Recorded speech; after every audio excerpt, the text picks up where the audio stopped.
Dear students, I am D.L. Kulkarni,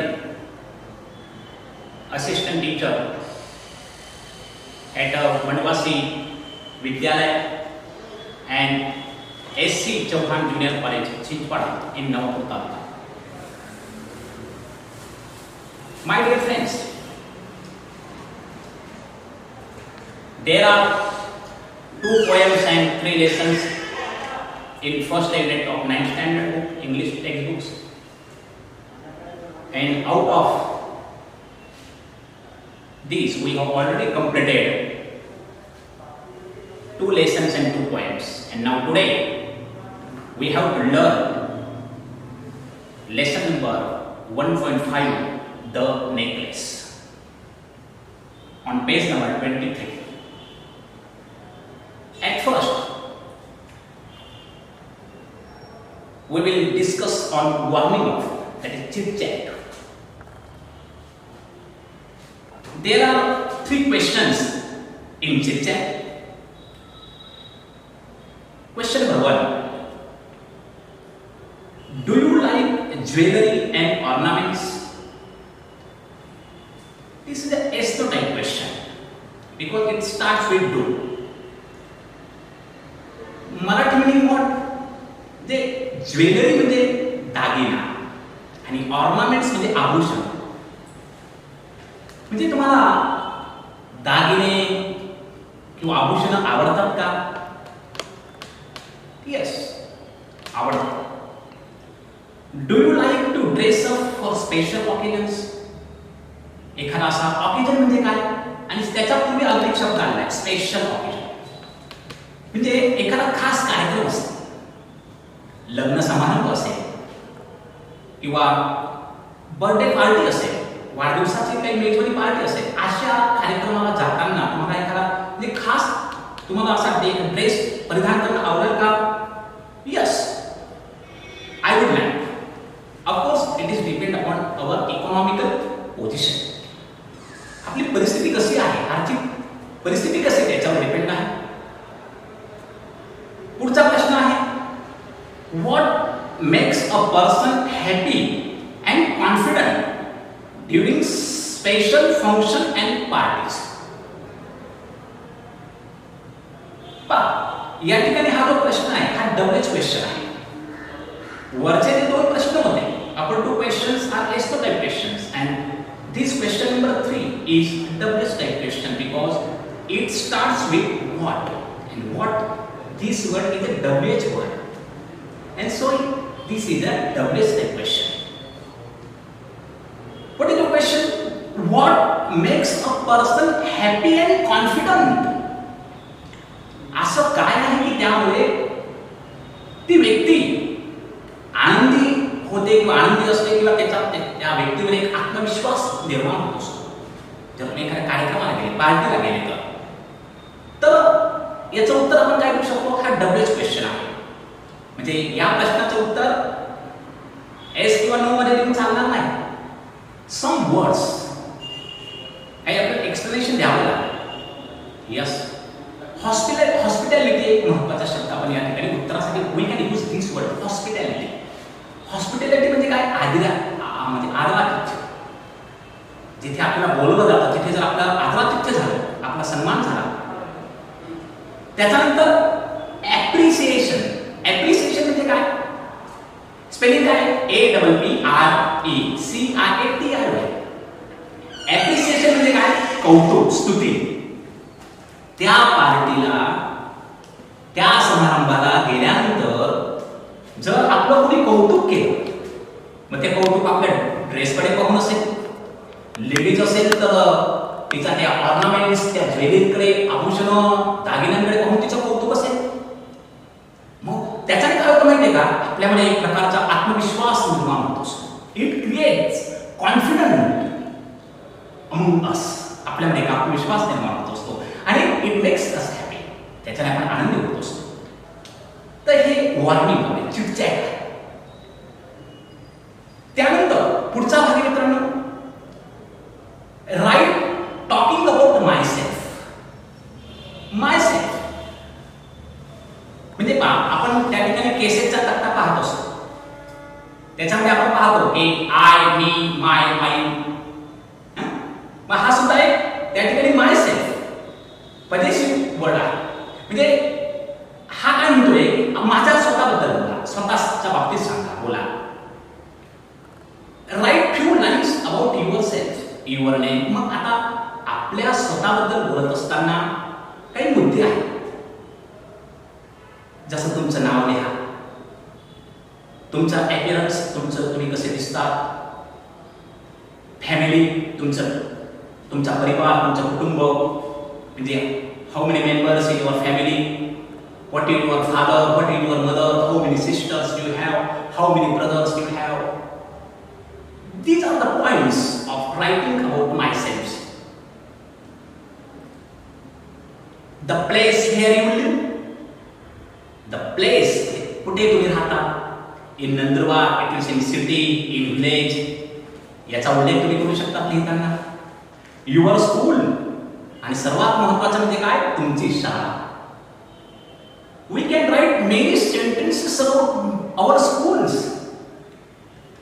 because we spend a lot of time in school after our house. आपण घरानंतर जास्तीत जास्त वेळ खर्च करतो कुठे, विद्यार्थ्यांच्या बाबतीत होतो, लव स्टुडंट ते शाळेत. मग शाळेविषयी आपल्याला भरपूर लिहिता येईल. युअर फ्रेंड्स, सर्वात आवडता विषय आपल्या मित्रांविषयी. आपले मित्र किती, हाऊ मेनी फ्रेंड्स. त्याच्यामध्ये सर्वात माझा फेवरेट फ्रेंड कोण आहे, हेल्पफुल कोण आहे, या बाबतीत आपण सहज लिहू शकतो. नेबर्स, शेजाऱ्यांविषयी आपण लिहू शकतो. नेबर म्हणजे काय, शेजारी, जे आपल्या घराजवळ राहतात. आणि मित्रांनो, शेजारी असा आहे की जो आपल्या सुखदुःखात मदत करतो. He helps us in our days of sorrow and days of happiness. तो नेबर असतो. रिलेटिव्स, नेबर नंतर रिलेटिव्स. रिलेटिव्स म्हणजे काय, नातेवाईक. आपले नातेवाईकांबद्दल सुद्धा आपण भरपूर लिहू शकतो. नातेवाईकांमध्ये अंकल आहे, मॅटर्नल अंकल आहे, त्याच्यानंतर ग्रँडफादर आहे, ग्रँडमदर आहे, मामा आहेत, मामी आहेत. परत मॅटर्नल अंकल लिहू शकतो. Dislikes, likes and dislikes.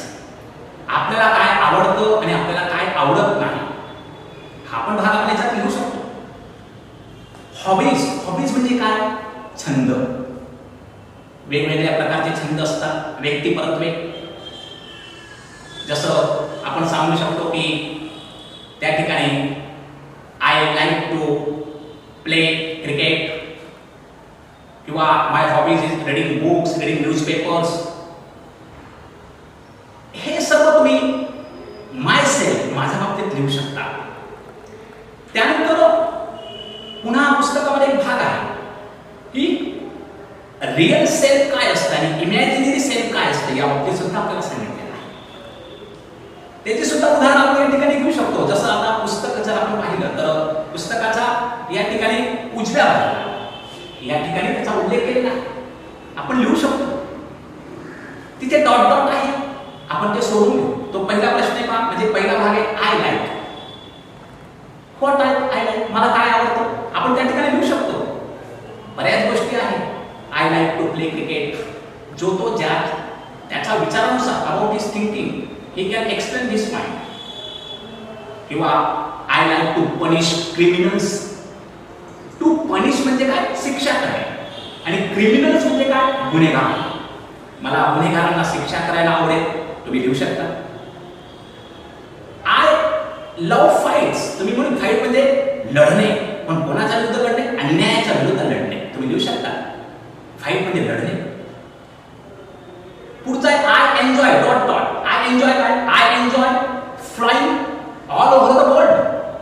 मला पूर्ण जगाचा विमानाने प्रवास करायला आवडेल, बाय एरोप्लेन, मला ते आवडेल. पण पुढचा तो म्हणतो की आय डोंट लाईक काय, I don't like the people who tell lie. खोटं बोलणारे, टू टेल म्हणजे काय सांगणे, पण टू टेल लाय म्हणजे काय, खोटं बोलणे. खोटं बोलणारे व्यक्ती मला आवडत नाही. म्हणजे लाईक अँड डिसलाईक त्याचं या ठिकाणी आहे. त्यानंतर पुढे म्हणतो आय मी पोहू शकतो. I am good at hard work, म्हणजे मेहनतीच्या बाबतीत मी कधीच हेजिटेट होत नाही, मागे पुढे पाहत नाही. हार्डवर्क म्हणजे मेहनत. मी मेहनत करण्यामध्ये त्या ठिकाणी मनापासून ते मेहनत करतो. And by hard work I can achieve result. Hard work करून मी रिझल्ट प्राप्त करू शकतो, यश, सक्सेस प्राप्त करू शकतो. I am not so good at housework, पण पुढे I am not so good at dot dot. तुम्ही म्हणू शकता not so good at housework. घरगुती कामाच्या बाबतीत मला मात्र कंटाळा येतो. हाऊसवर्क म्हणजे घरगुती काम, मला ते जमत नाही. अशा प्रकारे आपण या ठिकाणी इमॅजिनरी पर्सन काय म्हणू शकतो याचा भाग आपण या ठिकाणी पाहिला. म्हणजे पेज नंबर 23 वर या ठिकाणी वॉर्मिंग अपच्या माध्यमातून चिटचॅट आपण पाहिलं, टॉकिंग अबाउट माय सेल्फ आपण पाहिलं. Now my dear friends, now today this times we have to start this lesson, the necklace. 1.5, the necklace. The title of this lesson is the necklace, and you know it well. The title of every lesson, the title of every poem, even the title of every pictures play vital role in the lesson. त्या कवितेचं शीर्षक, title म्हणजे काय? Title म्हणजे शीर्षक, त्याचं नाव, त्या कवितेचं नाव किंवा त्या धड्याचं नाव किंवा एखाद्या सिनेमाचं नाव सुद्धा त्या बाबतीत महत्वाची भूमिका त्या ठिकाणी बजावत असते. Play a vital role. म्हणजे what will be in the lesson. We can say through this title, we can guess what will happen or what the story about. We can guess through this title. हा lesson किंवा ही कविता किंवा एखादा picture कशाच्या बाबतीत असेल, आपण त्या title वरून आपल्याला एक अंदाज येतो. And my dear friends, the title of this lesson is the necklace. And of course, the title of this lesson, the necklace, deals with woman character. आता नेकलेस म्हणजे काय? नेकलेस म्हणजे कंठहार. लक्षात ठेवा, नेक प्लस लेस असा शब्द बनलेला आहे. NECK आणि LAC, नेक प्लस लेस म्हणजे नेकलेस, कंठहार. मग हा हार जर शब्द जेव्हा आम्ही ऐकतो, when we listen this word, it is related to woman character, महिलांच्या बाबतीत संबंधित आहे. म्हणजे या टायटलवरून आता असं लक्षात येते मित्रांनो की हा जो लेसन आहे हा नक्कीच या नेकलेस भोवती फिरणार आहे. नेकलेस या लेसनमध्ये महत्त्वाची भूमिका प्ले करणार आहे. आता what is actual in the lesson, याच्यामध्ये नेमकं काय आहे? कोणाचा नेकलेस? तो नेकलेस आला कसा? त्या नेकलेसची भूमिका या लेसनमध्ये काय आहे? What is the role of this necklace in this lesson? हे जर आपल्याला पाहायचं असेल तर आपल्याला लेसन आपण प्रत्यक्ष सुरू करावं लागेल. So please come on page number 24. First passage. Mathilda was a pretty and charming girl. पहिली म्हणजे सुरुवातच आपली एका लेडीज नावाने. मी तुम्हाला बोललो नेकलेस हा वुमनशी संबंधित आहे. Mathilda was a pretty and charming girl. याच्यामध्ये दोन विशेषण आलेले, प्रिटी अँड चार्मिंग. प्रिटी म्हणजे काय? सुंदर. आणि चार्मिंग म्हणजे काय? आकर्षक, मोहक, एक्स्ट्रीम क्वालिटी ऑफ ब्युटी आपण असं म्हणू शकतो. चार्मिंग मीन्स काय? Extreme quality of beauty. म्हणजे माटिल्डा कशी होती तर अत्यंत सुंदर होती, मोहक होती, आकर्षक होती.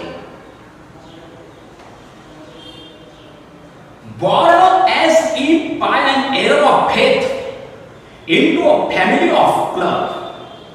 ती सुंदर होती, ती आकर्षक होती, ती सुरेख होती. पण पुढे एक शब्द आलेला आहे, as if by an error of faith. Error of faith म्हणजे काय? सिमिलर वर्ड इल फेथ. म्हणजे थोडंसं कम नसीब आपण म्हणूया. त्या माटिल्डाचं कम नसीब का काय? ती मात्र एका कारकुनाचा परिवारात कुटुंबात जन्माला आली होती.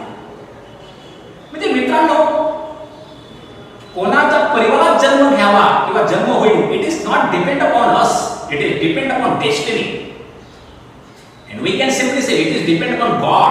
परमेश्वरावर ते डिपेंड आहे की कोणाच्या कुटुंबात आपला जन्म होईल. तसा या माटिल्डाचा जन्म एका सर्वसामान्य कारकुनाच्या परिवारात झाला आणि ते म्हणजे ती याला कमनसीब समजत होती. She had no means of becoming known, understood, love or be wedded to an aristocrat. म्हणून तिला असं वाटत होतं की तिचा नशिबी हा योग होता की बिकमिंग नोन, की कोणी तिला ओळखावं, अंडरस्टूड, कोणी अंडरस्टूड म्हणजे काय, समजून घ्यावं, किंवा लव म्हणजे तिच्यावर भरभरून प्रेम करावं, और टू बी वेडेड, टू वेड म्हणजे काय, टू गेट मॅरीड, लग्न करणे, वेड म्हणजे लग्न करणे, to be wedded to an aristocrat. Aristocrat म्हणजे काय, श्रीमंत माणूस, अमीर, उमराव, किंवा एखाद्या श्रीमंत माणसाशी लग्न व्हावं असंही तिच्या नशिबात नव्हतं, कारण ते एका सर्वसामान्य परिवारात जन्माला आले होते. And so she let herself be married to a minor official at the Ministry of Education. आणि म्हणून सरतेशेवटी तिने एका शिक्षण खात्यातील किंवा शिक्षण मंत्रालयातील एका ऑफिसर, एका कर्मचाऱ्याशी लग्न करण्यास तिने होकार दिला. पण सी लेट हरसेल्फ, तिने मान्य केलं. आणि ते शब्द आला ministry of education. Ministry of education म्हणजे काय, you know it well, we are living in a democratic country. आपण एक प्रजासत्ताक आणि लोकशाही देशात आपण जीवन जगत आहोत. आणि म्हणून त्या ठिकाणी there are two parts of parliament, upper house and lower house. मग त्या ठिकाणी आपण विचार करतो की लोकसभा आणि राज्यसभा या माध्यमातून जेव्हा आपण देशाचा विचार करत असतो तेव्हा विविध मंत्रालय असतात, व्हेरियस मिनिस्ट्रीज. इथे आलेला आहे मिनिस्ट्री ऑफ एज्युकेशन, जसं शिक्षण मंत्रालय, तसं आपण म्हणू शकतो होम मिनिस्ट्री, गृह मंत्रालय, फायनान्स मिनिस्ट्री, अर्थ मंत्रालय, डिफेन्स मिनिस्ट्री, संरक्षण मंत्रालय. विद्यार्थी मित्रांनो, आपणास हे माहीत असणं आवश्यक आहे. तसं तिने एका शिक्षण खात्यातील एका कर्मचाऱ्याशी, कनिष्ठ, मायनर हा शब्द महत्वाचा आहे, मायनर म्हणजे कनिष्ठ कर्मचाऱ्याशी लग्न करण्यास तिने होकार दिला. We have completed here first passage. या पहिल्या पॅसेजवरून आपल्या लक्षात आलं असेल की माटिल्डा एक अत्यंत सुंदर मुलगी आहे, आकर्षक आहे, परंतु तिचा जन्म तिच्या दैवयोगाने एका कारकुनाच्या कुटुंबात झाला. आणि त्यानंतर मात्र तिला जसं तिचे स्वप्न होते तसं तिच्या बाबतीत घडलं नाही आणि शेवटी तिचं एका मंत्रालयातील कर्मचाऱ्याशी, कनिष्ठ कर्मचाऱ्याशी तिचं लग्न झालं. Second passage, C dressed plainly. Dressed, D-R-E-S-S-E-D, dressed is the second form of dress. Dress is a V2. म्हणजे काय, आपली व्होकॅब्युलरी सुद्धा आपल्याला स्ट्रॉंग झाली पाहिजे आणि आपल्याला कळलं पाहिजे की ड्रेसचा मतलब ड्रेस लोक म्हणजे ती अत्यंत साधे कपडे घालायची. आता because she had never been able to afford anything better. का, तुम्हाला प्रश्न तर विचारला गेला की why did Matilda dress plainly. ती असे साधे कपडे का घालायचे, कारण पुढे त्याचं उत्तर आहे because she had never been able to afford anything better. कारण यापेक्षा अधिक चांगल्या किमतीचे कपडे घेणं आणि घालणं तिला परवडणारं नव्हतं. अफोर्ड म्हणजे काय, to afford is also work. Afford म्हणजे परवडणे, मानवणे. As per her economical condition, तिच्या परिस्थितीनुसार तिला ते मानणार नव्हतं. She suffered endlessly. म्हणून तिला या बाबतीत म्हणजे she suffered endlessly, feeling she was entitled to all the luxurious of life. म्हणून ती फार दुःखी व्हायची. फिलिंग म्हणजे तिच्या मनात हा विचार यायचा, तिला वाटायचं की सर्व प्रकारच्या जीवनातले सुख मला मिळाला पाहिजे, तो माझा हक्क आहे. एंटायटल म्हणजे काय मित्रांनो? एंटायटल म्हणजे हक्क असणे, अधिकार असणे. लक्झुरियस म्हणजे सर्व चैनीच्या वस्तू, आरामदायक वस्तू मला मिळायला पाहिजे आणि तो उपभोगण्याचा माझा अधिकार आहे. हा विचार तुझ्या डोक्यात आला ना, मनात आला ना, अशा प्रकारची फिलिंग, तर ती अपार दुःखी व्हायची. हा तिला म्हणजे खूप त्रास व्हायचा या विचाराने. सफर म्हणजे सोचणे, त्रास होणे. जसं आपण म्हणतो की एखाद्याला काही त्रास झाला, I am suffering from malaria, we can give examples. I am suffering from headache, मला डोकेदुखीचा त्रास होत आहे, म्हणजे मी डोकेदुखीचा त्रास सोसत आहे, सहन करत आहे. She suffered because of her she suffered because of her shabby, poorly furnished house. शिवाय तिचं घर जे होतं ते सॅबी, एसेटेड बनतोय. सॅबी म्हणजे काय? म्हणजे ज्याला आपण म्हणूया की जुन्या पद्धतीचे, जुनाट. आणि अजून एक शब्द आला, पुअरली फर्निश्ड म्हणजे अनफर्निश्ड, म्हणजे खूप खूप म्हणता येणार नाही, चांगल्या सोयी नव्हत्या, गैरसोयींनी भरलेलं तिचं घर होतं, जुनाट तिचं घर होतं. म्हणून या घराचा सुद्धा तिला त्रास व्हायचा. All these things that another woman of her class would not even have noticed. जर कदाचित तिच्याच स्तरावरील दुसरी एखादी तिच्यासाठी महिला राहिली असती, तर कदाचित तिला या विचारांचा किंवा या परिस्थितीचा काही त्रास झाला नसता. पण मॅटिल्डाला मात्र खूप त्रास व्हायचा. Tormented her and made her resentful. म्हणजे टॉर्मेंटेड म्हणजे त्रास होणे, तिला खूप त्रास व्हायचा आणि त्याच्यामुळे ती चिडायची सुद्धा, तिला वाईट पण वाटायचं. शी ड्रीम्ड ऑफ ग्रँड पॅलेसियल मॅन्शन. ती स्वप्न पाहिजे. कसले स्वप्न? की माझा एक म्हणजे फार मोठा महाल असला पाहिजे, ज्यामध्ये प्रसाद पुढे म्हणतोय का तो, जिथे एक महाल असला पाहिजे. With vast rooms and inviting smaller rooms, perfumed for afternoon chats with close friends. म्हणजे राजमहल, माझी हवेली असली पाहिजे, तिथे भव्य प्रशस्त अशा खोल्या असतील, ग्रँड रूम असतील, आणि तिथे दुपारच्या वेळी माझ्या मैत्रिणी, मित्र मैत्रिणी येतील, गप्पा मारतील, आणि त्या गप्पांनी माझा रूम हा बहरलेला असेल, सुगंध दरवळत असेल, असे ती स्वप्न पाहायची.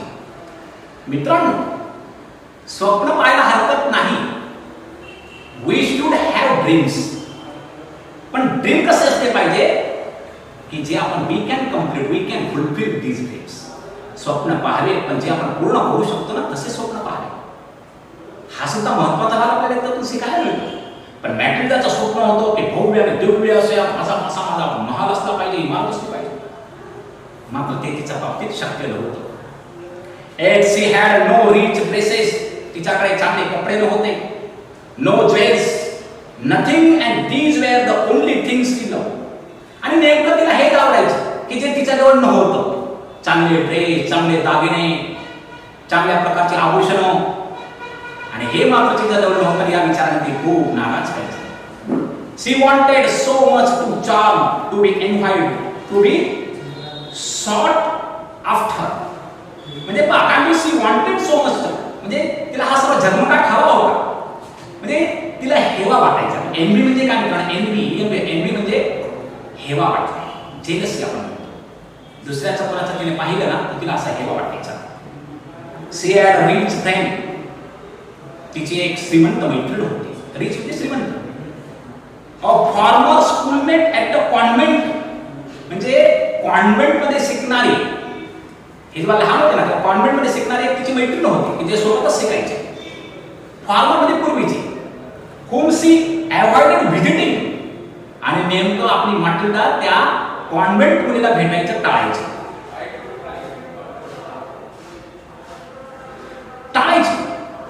बिकॉज का टाळायची? पण तुम्हाला जर प्रश्न विचारला, why did Matilda avoid to visit her rich friend? तिच्या श्रीमंत मैत्रिणीला भेटायला ती टाळायची का? Because afterwards she would weep with regret, despair and misery. कारण तिला भेटल्यानंतर तिला खूप वाईट पश्चाताप, रिग्रेट म्हणजे पश्चाताप व्हायचा, डिस्पेअर म्हणजे ती नाराज व्हायची, मिजरी म्हणजे ती खिन्न दुःखी व्हायची. कारण तिची मैत्रीण होती रिच आणि ही होती पुअर. रिच आणि पुअर एकमेकांचा विरुद्धार्थी शब्द आहे. आणि नेमकं माटिल्डाच्या बाबतीत असंच होतं की हर friend was rich but माटिल्डा was poor. One evening her husband came home with an area of Triumph. मित्रांनो, असंच एकदा संध्याकाळी काय झालं, तिचे मिस्टर, हजबंड म्हणजे पती, नोकरी करून ऑफिसातून घरी येत असताना अत्यंत आनंदाने घरी आले. जणू काही खूप काही विजय मिळून आले अशा प्रकारे ते घरी आले.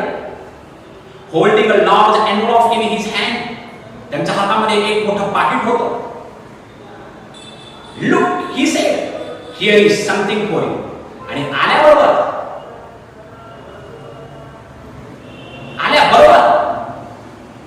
त्यांनी घरात पाय ठेवला. ते काय म्हणते माटिल्डाला, ए माटिल्डा पहा, म्हणजे पाकिट दाखवत आले, पहा माटिल्डा, हे पहा मी तुझ्यासाठी काय आणलेलं आहे. Here is something for you. तुझ्यासाठी काहीतरी आणलंय. तिच्या हातात पाकिट आलं. She tore open the paper and give out a card and which was printed the words, a card on which was printed the words. जसही तिच्या मिस्टरने, तिच्या पतीने ते पाकिट तिच्याकडे दिलं, तिने ते पाकिट म्हणजे टीयरचा होता. टोर, लक्षात घ्या, टीईआर. एक टीयर म्हणजे अश्रू पण होतो, जे डोळ्यातून पडतात मित्रांनो, त्याला टीयर म्हणतात. आणि टीयर म्हणजे फाडणे पण होतो. आणि याचा मुद्दा जरा टोर, विटू. तिने ते पाकिट उघडलं, फाडलं आणि त्या पाकिटामध्ये ते काय होतं ते तिने काढलं. ड्रॉ आउट म्हणजे बाहेर काढणे, आणि पुन्हा ड्रीव भूतकाळाला बाहेर काढणे. On which was printed the words. त्याच्यावर छपाई केलेले काही अक्षर होते, छपाई केले होते. द मिनिस्टर काय लिहिलं होतं त्या पाकिटावर? इन्व्हिटेशन कार्ड असतं ना आपलं, लग्नाचं मॅरेज कार्ड असेल किंवा बर्थडेच्या बाबतीत कोणी बोलवलं असेल, एंगेजमेंटचं कार्ड असेल, तसं ते कार्ड होतं. आणि त्या कार्डवर काय लिहिलं होतं? The minister of education and madam Georges Romponu request the pleasure of Mr. and Madam Loisel company at the ministry on the evening of Monday, January 18th. कार्डवर लिहिलं होतं. काय त्याच्यावर की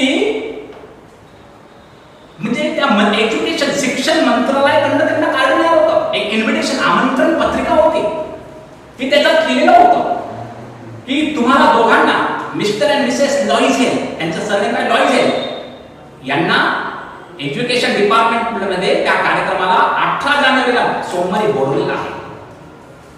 असं त्याचा म्हणजे त्यांना इन्व्हिटेशन होतं. आता मित्रांनो, याच्यामध्ये शब्द आलेले आहे.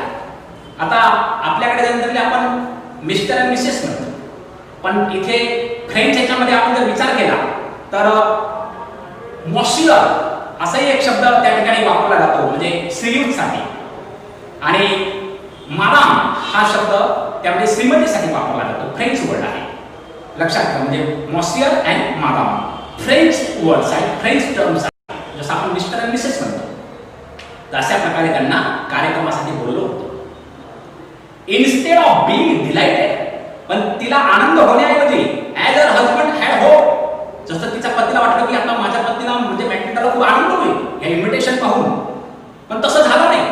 शी threw the invitation on the table resentfully, पण अत्यंत ती चिडली आणि ते पाकिट तिने टेबलावर फेकलं. थ्रोचा भूतकाळ थ्रू म्हणजे फेकणे आणि थ्रू म्हणजे फेकले. अँड मटर म्हणजे काय? ती काहीतरी पुटपुटली. मटर म्हणजे पुटपुटणे. What do you want me to do with that, म्हणजे तुम्हाला काय, तुम्ही याचं काय करावं, मी काय केलं पाहिजे. And what do you expect me to wear if I go. आणि समजा ती तिच्या पतीला म्हणते, समजा तुमची म्हणजे मी त्या मॅरेज पार्टी, त्या कार्यक्रमाला यावं असं जर तुम्हाला वाटत असेल तर मी काय परिधान काय करावं, काय माझ्याकडे असं तुम्ही तिथे जावं आणि परिधान करून जावं. म्हणजे अशा प्रकारे तिच्या मिस्टरला त्या ठिकाणी ती म्हणते आहे. ही हॅडंट थॉट ऑफ दॅट. असा तिच्या मिस्टरने कधी विचारही केला नव्हता की मॅटिल्डाला असं वाटेल. आनंद तर जाऊ द्या, पण ती उलट चिडली, ती नाराज झाली. ही स्टॅममध्ये अडखळणे, थोडा तो तोत्र म्हणजे जर आपण म्हणतो की बोलताना थोडासा तो स्टॅमरिंग झाला, अडखळला. Why the dress you go to the theatre in, जेव्हा तू सिनेमामध्ये जातो तो ड्रेस घाल ना तू. It seems very nice to me. तो मला खूप चांगला वाटतो. आपण जेव्हा सिनेमाला जातो थिएटरमध्ये